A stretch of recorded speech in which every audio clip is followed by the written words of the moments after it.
Bonjour à tous, aujourd'hui exercice pour se préparer au concours avec un exercice donc tiré des euros de centrale.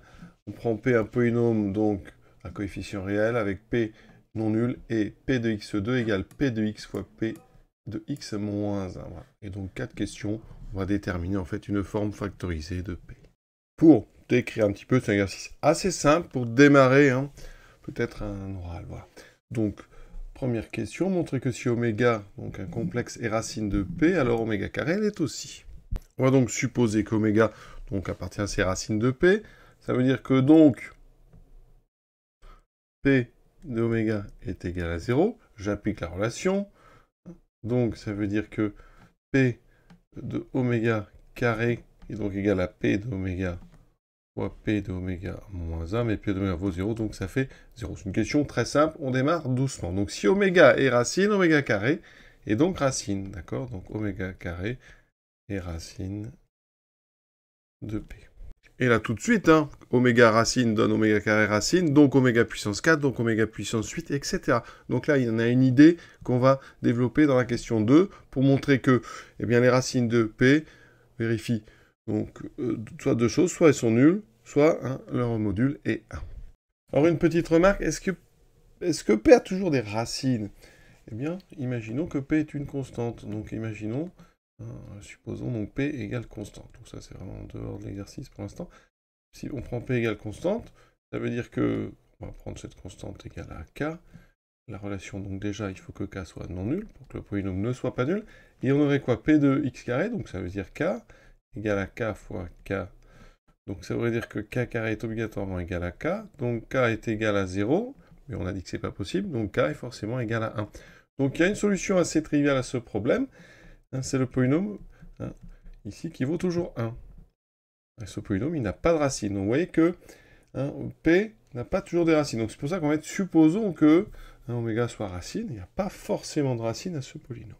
Donc on commence de la même façon. Si oméga est racine de P, alors on a donc P de oméga qui est égal à 0, d'accord? Donc, d'après la question 1, ça veut dire que oméga carré est racine de P, et donc oméga puissance 4 est racine de P, et ainsi de suite. Ça veut dire que donc, pour tout n appartenant à grand N, oméga puissance, donc attention, c'est 4, après c'est 8. Donc ici, ça sera, donc c'est 2 au carré, après c'est donc 2 puissance 3, donc oméga 8 est racine. Et donc ici, c'est pas des nombres pairs, c'est des puissances de 2. Donc ici, c'est 2 puissance n. Pour tout n appartenant à oméga à la puissance 2 puissance n est racine de P. Alors ça, pour montrer, il faudrait faire une récurrence assez évidente. On voit bien que pour n égale 0, oméga, donc puissance 1 est racine, c'est notre supposition. Ensuite, si vous prenez oméga puissance 2n plus 1, c'est donc oméga puissance 2n au carré. D'accord? Et donc, si notre hypothèse de récurrence, c'est qu'oméga puissance 2 puissance n est racine, alors on a vu la question, il nous dit que son carré est racine, donc oméga puissance 2 puissance n plus 1 est aussi racine. Donc, trivial comme récurrence. Ensuite, on va dire que P est un polynôme de R de x, donc P a un nombre fini de racines. Ça veut dire que, ici, vos racines, celles qu'on vient de trouver, les oméga à la puissance 2 puissance n, elles sont en nombre fini. D'accord? Donc, eh bien, il existe n0 et n1 appartenant donc à n carré, avec, on va prendre n0 plus petit que n1, tel que oméga à la puissance de n1 soit égal à oméga à la puissance de n0. Il existe comme ça au moins deux puissances qui sont égales. Sinon, vous auriez un nombre infini, c'est parce que tous les oméga de puissance n seraient différents, et donc vous aurez une infinité de racines. Donc il y a forcément des moments où les puissances donnent le même nombre, et donc c'est ici qu'on va faire un travail. Donc là, on va tout mettre à gauche. Donc ça veut dire que oméga à la puissance de puissance n1 moins oméga à la puissance de puissance n0, ça fait 0. Donc je factorise ensuite. Alors on va factoriser par le plus petit, on factorise par... Donc je mets tout à droite, je factorise par... Donc ici, oméga à la puissance de puissance n0. Ça va me donner donc oméga à la puissance de puissance n1 moins 2 puissance n0 moins... Donc ici, 1 est égal à 0. D'accord? Et donc là, on a deux options. donc soit oméga à la puissance 2 puissance n0 est égal à 0, ou oméga à la puissance 2 puissance n1 moins 2 puissance n0 est égal à 1. On sait ici qu'on a un produit de complexe nul, donc forcément l'un des complexes nuls, donc c'est oméga ici. Ou, alors ici, on a un complexe ici dont une puissance est égale à 1, ça veut dire que oméga à la puissance 2 puissance n1 moins 2 puissance n0 est égal à 1, et donc ça, eh bien, on en déduit assez facilement qu'oméga égale à 0, ou module de oméga égale à 1. Voilà, je prends tout simplement ici la puissance 1 sur 2 puissance n1 moins 2 puissance n0, énième. Voilà. Donc, vous voyez, ici, on a bien montré que oméga soit est nul, soit son module est égal à 1. Autre façon de gérer la chose, vous pouvez considérer ici, donc la suite des modules des oméga à la puissance de puissance n. Si oméga a un module différent de 1 et oméga en même temps est non nul, alors cette suite des oméga, donc des modules des oméga à la puissance de puissance n, elle est strictement soit croissante, soit décroissante. Si le module est plus petit que strictement, elle est décroissante strictement. Sinon, elle est croissante, donc elle est strictement monotone. D'accord? Donc, ça veut dire que tous ces termes sont différents. Ça veut dire donc que tous ces termes sont différents. Et donc, on aurait... C'est absurde, parce qu'on aurait une infinité de racines. Bon, une autre façon de traiter cette question. Question 30, de dire que 0 n'est pas racine de P. Donc, ici, on va raisonner par l'absurde. Supposons que 0 est racine de P. Alors, qu'est-ce qu'on aurait d'après la relation d'en haut? P de 0 serait égal à P de 0 fois P de moins 1. Donc, ça voudrait dire que P de moins 1 est égal à 0, puisque P de 0 est égal à 0. Donc, ici, on en sortirait quoi? Pas grand-chose. Donc là, il faut gérer ça autrement. Il vaut mieux mettre le 0 à gauche. Donc là, on ne va pas prendre P de 0. Vous voyez, ça mène à rien. On va plutôt ici en haut. On va faire apparaître, on va prendre x égale 1. Ça veut dire que P de 1 au carré est égal à P de 1 fois P de 0. Voilà, ça c'est mieux. Et donc ça fait P de 1 égale 0. D'accord, jusque-là, pas de problème, parce que 1 est bien de module 1. Donc maintenant, on aurait, donc là j'ai appliqué la propriété pour grand X égale à 1, et maintenant je vais faire la même chose, je vais faire apparaître le 1 à droite, donc je prends grand X égale 2. Et dans ce cas-là, on aura P de 2 au carré, donc 4, qui sera égal à P de 2 fois P de 1. Mais P de 1, je viens de montrer que ça fait 0, donc j'aurai ceci. Donc ça veut dire que 4 serait racine, et pourtant module de 4 est différent de 1, et 4 est différent de 0, donc c'est en contradiction. Donc c'est absurde. Et donc, conclusion, 0 n'est pas racine de P. Donc question 4. Considérons P non constant. Donc P admet au moins une racine. On se rappellera bien que P égale 1, c'est une solution. Dans ce cas-là, on prend soit oméga, donc racine de P. Dans ce cas, on va faire la même chose qu'on vient de voir. On va appliquer la propriété pour x égale oméga plus 1. Ça veut dire que P d'oméga plus 1 au carré est donc égal à P d'oméga plus 1 fois P de oméga. Comme oméga est racine, ici P d'oméga égale 0, donc ici j'obtiens égal 0. Donc oméga racine, et donc oméga plus 1 au carré est aussi racine de P. Et comme oméga plus 1 au carré est racine de P, d'après la question 2 et 3, donc ça veut dire que le module de oméga plus 1 au carré est égal à 1. D'accord? Petite chose, ce que je n'ai pas dit, c'est que la question 3, d'après 3, 0 n'est pas racine. Donc la question 2 nous dit que oméga racine implique module d'oméga est égal à 1. D'accord? Donc, propriété simple des modules, oméga plus 1 au carré, le module oméga plus 1 est égal à 1. Et donc, le module d'oméga plus 1 est égal à 1. Voilà. Qu'est-ce qu'on fait avec ceci? On a donc le module d'oméga qui est égal à 1, parce qu'oméga est racine. Donc, forcément, son module vaut 1.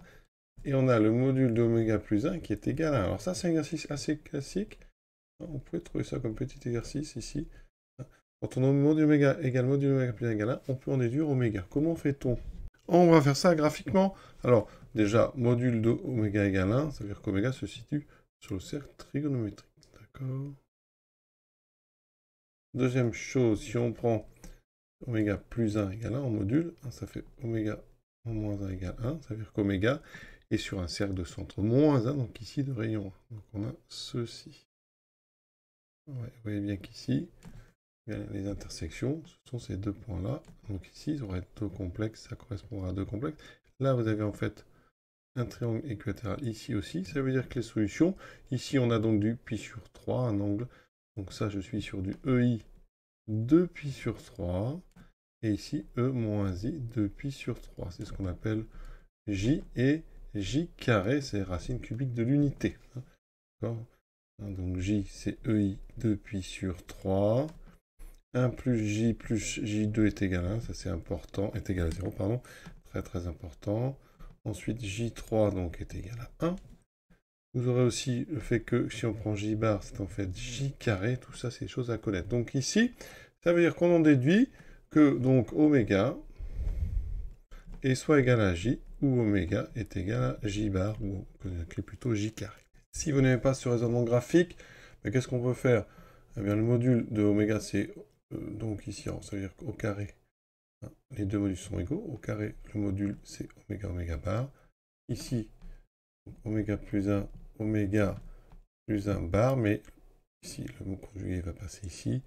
Et donc, tout ça, donc, égal à 1. Mais si je regarde cette égalité, c'est-à-dire qu'oméga, oméga bar est égal à oméga, oméga bar, plus oméga bar plus 1. Et donc, on en déduit que oméga plus oméga bar est égal à, donc ici, moins 1. Ça, un complexe plus son conjugué, c'est donc 2 fois la partie réelle. La partie réelle d'oméga, c'est donc moins 1 demi. Donc, partie réelle d'oméga égale moins 1 demi. On est sur le cercle trigonométrique parce que le module d'oméga est égal à 1. Ça veut dire que vous avez donc les deux complexes unitaires qui sont de partie réelle moins 1 demi. Donc, effectivement, on retrouve ici moins 1 demi, c'est du moins, c'est 2 pi sur 3 ou moins 2 pi sur 3. Donc, on retrouve exactement ce qu'on a vu graphiquement. Voilà, donc on a donc deux possibilités pour oméga. Ensuite, donc, on va travailler dans C de x. D'après d'Alembert-Gauss, ce théorème, les polynômes sont scindés dans C de x. Et donc, on a comme solution, comme racine, j et j carré. Ça veut dire que forcément, eh bien donc, il existe n et m appartenant à grand N. Donc, alors, on va les prendre non nuls parce que j'ai pris un polynôme non constant. Et après, j'enlèverai ce détail. Et il existe un nombre A ici, donc dans C, tel que P de x s'écrit dans C de x comme A fois donc, x moins j au puissance n fois x moins j carré puissance m. D'accord? C'est scindé.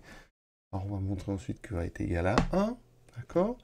Alors, en regardant P de x2 égale donc P de x fois P de x moins 1. Ici, regardez, donc on regarde les coefficients dominants. Pour P de x2, le coefficient dominant, c'est donc grand A. On peut remplacer ici, il restera grand A. Pour P de x fois P de x moins 1, alors je vais les écrire parce qu'on va en avoir besoin juste après, donc ça sera fait. P de x2, c'est donc, pour l'instant, donc A fois x2 moins j puissance n, x2 moins j carré puissance m. Vous voyez bien que le coefficient dominant, c'est A.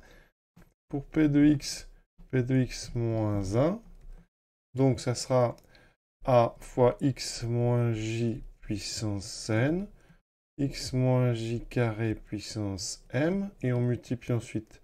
Alors, il faut un petit peu plus de place. Et ici, je multiplie par donc p de x moins 1, donc ça va me faire un autre donc a carré. X moins, alors x moins 1 moins j puissance n, x moins 1 moins j2 puissance m. Et donc ici, si on égalise, le coefficient dominant, c'est a carré. D'accord? Donc, a est égal à a carré. D'accord? Comme p est non nul, p est non nul, ça veut dire que a est non nul. Donc, forcément, il reste a égale à 1. Donc déjà, on va avoir une écriture assez sympa. ici avec un, donc j'enlève ceci, et donc ici avec un A qui n'est plus, donc 1 égale à 1. D'accord? Et comme si on sait que le polynôme égal à 1, c'est le seul constant qui marche, ici si je prends n égale 0 et m égale 0, je retombe sur p de x égale 1. Donc ici en fait je peux tout simplement enlever ceci, et on est donc sur une factorisation de p de x en x moins j puissance n, x moins j carré puissance m. On n'a pas terminé parce que maintenant, on est dans c de x ici, d'accord? Donc il faut maintenant une factorisation dans r de x. Donc je reprends mon égalité bleue ici, dans lequel j'ai substitué ma factorisation. Ici, à droite, il se passe quelque chose de très intéressant, vous voyez, à ce niveau-là, parce qu'on sait que 1 plus j plus j2 égale 0. Donc si vous avez 1 plus j, ça fait moins j2. Donc ici, ceci, on va le transformer. On va remplacer, donc, et vous voyez, moins 1 moins j, ça fera j2. Donc ça fait x carré plus j2 puissance n. Et ici, x moins 1 moins j2, c'est la même chose, ça fera x, donc plus j à la puissance m. On continue, là, c'est quand même assez joli. Ici, on va essayer de factoriser x2 moins j. Alors, x2 moins j, on sait que j, c'est racine donc, cubique, troisième unité. Et on sait aussi que j4 est égal à j, puisque j3 est égal à 1. Donc x2 moins j, c'est x2 moins j4. Vous voyez l'idée?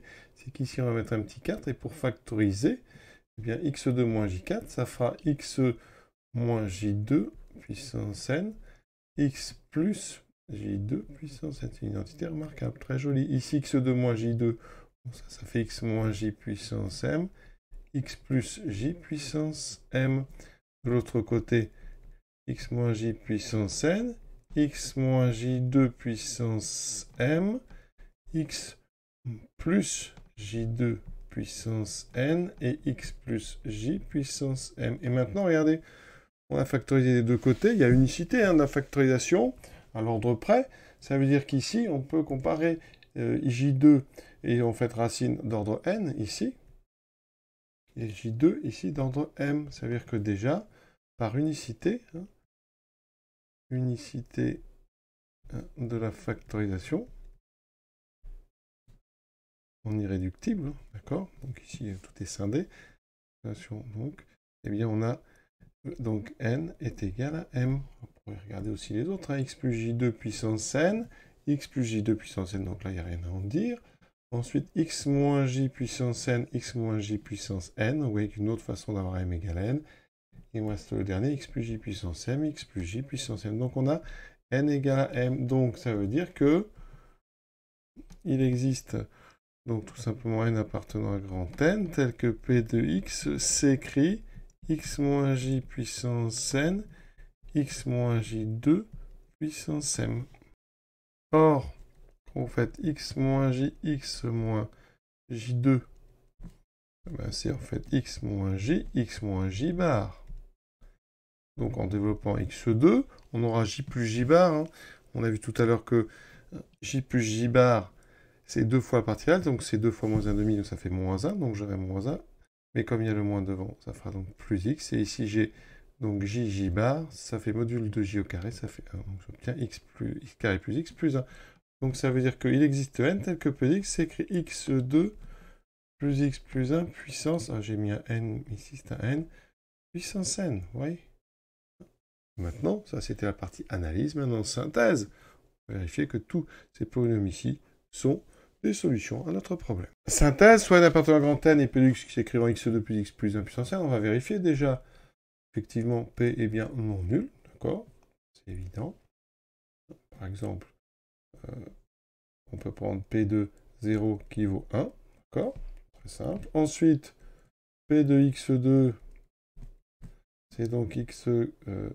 alors ça, là, pour ça, on reprend en fait la factorisation, parce qu'il faut montrer que p de x2 égale p de x fois p de x moins 1, c'est assez évident, mais si vous voulez le remontrer, vous repartez en fait sur la factorisation x moins j puissance n, x moins j2 puissance n, et dans ce cas-là, on a bien très rapidement ceci. D'accord? Et donc, ça veut dire que les solutions, les polynômes P sont ceux s'écrivant